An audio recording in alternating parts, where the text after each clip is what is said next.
Hola, soy Oscar Limache. Bienvenidos a la Biblioteca Girondo Huidobro Vallejo de la Pacheta de Maranga, en Lima, Perú. Les presento a Leoncio, el guardián de los libros, que cuando no estamos aquí él siempre está vigilando. No sé si lea, pero en todo caso es un león. Debemos sospechar que sí. En este espacio vamos a compartir algunas de las lecturas que a lo largo de medio siglo me han ido acompañando. Hace 50 años yo era un estudiante de Colegio Nacional, con muy poco dinero en los bolsillos, pero con muchas ganas de comprar libros. Merodeaba yo por las librerías del centro de Lima, la ciudad donde yo he nacido y he vivido toda mi vida, y vi en la vitrina de una librería, en el Jirón Camaná, este libro. Per Lagerkvist, Barrabás. Yo por entonces estaba muy interesado en los premios Nobel de literatura. Trataba de leerlos todos los que caían en mi mano y vi que Lagerkvist era uno de ellos que había ganado el premio Nobel. Pero el precio de este libro era prohibitivo para mí. Yo no podía conseguirlo. Así que empecé comprando otro tipo de ediciones. Libros baratos, segunda mano, yendo a la biblioteca. Pero este libro no había, no estaba.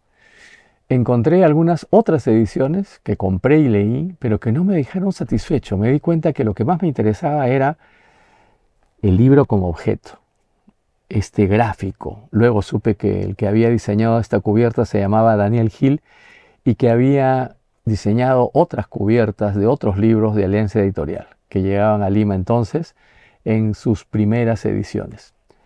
Quiero compartir con ustedes entonces el inicio de este libro que a mí me marcó mucho. Vamos a leer el primer capítulo, Barrabás. Todo el mundo sabe que fue crucificado al mismo tiempo que otros dos. Se sabe quiénes eran las personas que se agrupaban alrededor de él: María, su madre, y María Magdalena, Verónica y Simón el Cirineo, que había llevado la cruz, y José de Arimatea, que debía sepultarlo. Pero un poco más abajo, en el declive del monte y apartado de los demás, un hombre observó fijamente a aquel que se hallaba clavado en la cruz y siguió la agonía del principio al fin. Se llamaba Barrabás. De él se trata en este libro. Era un mocetón de unos 30 años, robusto, de pálida tez, barba rojiza y cabellos negros. Las cejas eran también negras, los ojos se hundían en las órbitas, como si la mirada hubiese querido esconderse. Bajo uno de los ojos corría una profunda cicatriz que desaparecía en la barba. Pero el aspecto físico de un ser humano no significa gran cosa. Había seguido por las calles la muchedumbre desde el pretorio, pero a cierta distancia detrás de los demás. Cuando el rabino agotado se desplomó bajo la cruz, se detuvo un instante para no llegar hasta el sitio donde yacía la cruz. Casi no había hombres en el cortejo, fuera de los soldados romanos, por cierto. Eran sobre todo mujeres quienes seguían al condenado a muerte, y una bandada de chicuelos que siempre acudía cuando por su calle pasaba alguno para ser crucificado. Consideraban una diversión ese espectáculo. Pero, habiéndose aburrido bien pronto, volvieron a sus juegos después de haber echado una mirada al hombre que caminaba detrás de los demás y cuya mejilla tenía una gran cicatriz. Parado ya en el lugar del suplicio, observaba a aquel que estaba clavado en la cruz del medio sin poder retirar la mirada. En realidad, no había tenido intención de subir hasta allí, pues todo en el sitio era sucio, lleno de inmundicias. Y cuando alguien se aventuraba a entrar en el lugar maldito, dejaba algo de sí. No obstante, una potencia maléfica forzaba a volver de tiempo en tiempo, hasta que un buen día ya no se lograba salir.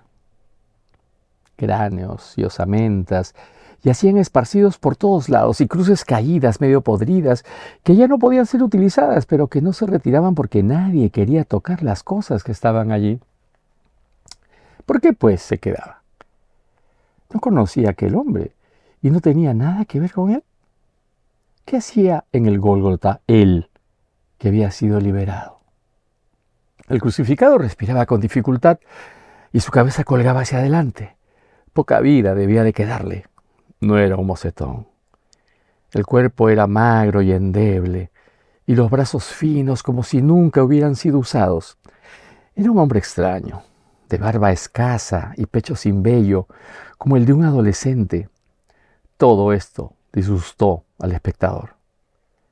Desde que lo vio en el pretorio del palacio, sintió que había en él algo extraordinario. No hubiera podido decir qué era, simplemente lo sentía. No creía haber encontrado jamás un ser semejante. Lo había visto como envuelto en una claridad deslumbrante, sin duda, porque acababa de salir del calabozo y sus ojos no estaban aún acostumbrados a la luz. Al cabo de un breve instante, por cierto, la claridad se había desvanecido. Y su vista, de nuevo normal, percibió todo, no solamente aquel que estaba allí aislado en la altura, pero continuó creyendo que había algo muy extraño en aquel hombre y que no se parecía a nadie. No llegaba a comprender que se trataba de un preso y que había sido condenado a muerte, exactamente como él. No comprendía nada. El asunto, por supuesto, no le interesaba, pero ¿cómo se podía condenar así? El hombre era inocente, sin duda. Sin embargo, lo habían crucificado, mientras que a él le habían quitado las cadenas y lo habían declarado libre. En suma, nada podía hacer. Era asunto de ellos. Tenían el derecho de elegir a quien se les antojara y así habían procedido. De los dos condenados, uno debía ser indultado. Él fue el primer sorprendido por la elección. Mientras le quitaban las cadenas, había visto al otro, que con la cruz sobre el hombro y entre soldados desaparecía bajo la bóveda del pórtico. Quedó mirando el pórtico vacío, y uno de los guardias lo golpeó, al tiempo que le gritaba: «¿Qué haces ahí con la boca abierta? Vete, estás libre». Entonces se despertó, salió por la misma puerta, y cuando vio al otro que arrastraba la cruz por la calle, lo siguió. ¿Por qué? No lo sabía. Ni por qué se había quedado durante horas observando al crucificado y su larga agonía. Tan luego él, que nada tenía que ver con él. ¿Habían sido obligadas a quedarse allí las personas que se hallaban al pie de la cruz? A menos que lo hubiesen querido, nada las obligaba a subir allí para exponerse a la infección de esos lugares inmundos. Pero eran los padres o los amigos íntimos del hombre, y cosa extraña, no parecían temer la contaminación.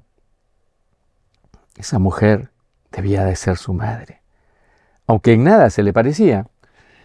Pero ¿quién hubiera podido asemejársele? Tenía el aspecto de una campesina ruda y tosca. De vez en cuando se pasaba el dorso de la mano sobre la boca y la nariz, que le goteaba, porque estaba a punto de llorar. Sin embargo, no lloraba. Su pesar era diferente del de los otros, como era diferente la forma en que lo miraba. Sí, era su madre. Experimentaba sin duda una compasión más profunda que la de cualquier otro, pero parecía reprocharle haberse prestado para hacerse crucificar.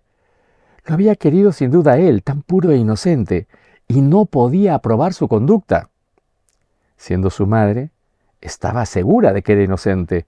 Nunca lo hubiera considerado culpable. Sea cual fuere lo que hubiese hecho, lo habría considerado siempre inocente.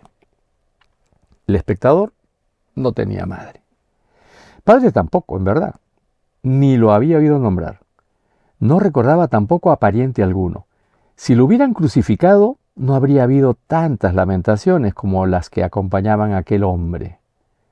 Las gentes se golpeaban el pecho y se comportaban como si nunca hubieran tenido que hacer frente a una desgracia semejante. Las lágrimas y los suspiros no cesaban. Era espantoso. Conocía al crucificado de la derecha. Si éste lo hubiera visto, se habría imaginado que había venido por él, para verlo sufrir. No era así. Pero no se afligía de verlo en la cruz. Si alguien merecía la muerte, era ese canalla, aunque por un motivo bien diferente del invocado en la sentencia. ¿Por qué pues lo miraba, y no al del medio, que sufría la crucifixión en su lugar y por quien había venido? Aquel que lo había llevado contra su voluntad a ese sitio con un extraño poder. ¿Un poder? Si alguien parecía impotente, era ese hombre. Imposible ver a un condenado más digno de lástima. Los otros dos eran enteramente diferentes y no parecían sufrir de la misma manera. Era evidente que tenían una mucho mayor reserva de fuerzas. Él no podía ni siquiera enderezar la cabeza que colgaba hacia adelante. Pero he ahí que la enderezó un poco. Elevó un poco el pecho magro y sin vello. Jadeante pasó la lengua sobre los labios secos. Gimió algo como significando que tenía sed. Los soldados estaban un poco más abajo, jugando a los dados para entretenerse mientras los condenados se decidían a morir, y no lo oyeron. Pero uno de sus allegados descendió hacia donde estaban y les dijo: «Tengo sed». Refunfuñando, un soldado se levantó, empapó una esponja en un recipiente de barro cocido y se la alcanzó en la punta de una pértiga. No bien sintió el gusto de lo que se le ofrecía, no quiso más. El bruto del soldado encontró esto muy cómico, y cuando se reunió con sus compañeros, todos bromearon con él. ¡Demonios! Los parientes, o los que parecían tales, miraron desesperados al infeliz crucificado. Respiraba cada vez con mayor dificultad y era evidente que muy pronto moriría. Y más valía, por cierto, que acabara pronto a fin de que cesase de sufrir. Tal era también el pensamiento del que miraba. Si eso acabara de una vez, se apresuraría enseguida a huir y no volvería a acordarse jamás. Pero de repente la colina entera se ensombreció, como si el sol hubiera perdido su brillo, y en la oscuridad el crucificado clamó con voz potente: «Dios, Dios mío, ¿por qué me has abandonado?». Las palabras resonaron en forma lúgubre. ¿Qué significaban? ¿Y por qué semejante oscuridad en pleno día? Era incomprensible. La visión de las tres cruces, apenas perceptibles allá arriba, daba escalofríos. Seguramente iba a suceder algo terrible. Los soldados se levantaron de un salto y tomaron sus armas. Sucediera lo que sucediese, se precipitaban siempre sobre sus armas. Estaban allí alrededor de la cruz blandiendo lanzas y los oyó cambiar murmullos de espanto. Era aquí que tenían miedo, ya no bromeaban. Eran supersticiosos, naturalmente. Él también tuvo miedo. Y se alegró cuando volvió un poco de claridad y todo comenzó a retomar su aspecto normal. La luz llegaba lentamente como al amanecer. Se expandía por la colina y por los olivos vecinos. Los pájaros que habían enmudecido volvieron a gorjear. Sí, aquello recordaba realmente el amanecer. Los allegados allá arriba estaban silenciosos. Ya no se oían llantos ni quejidos.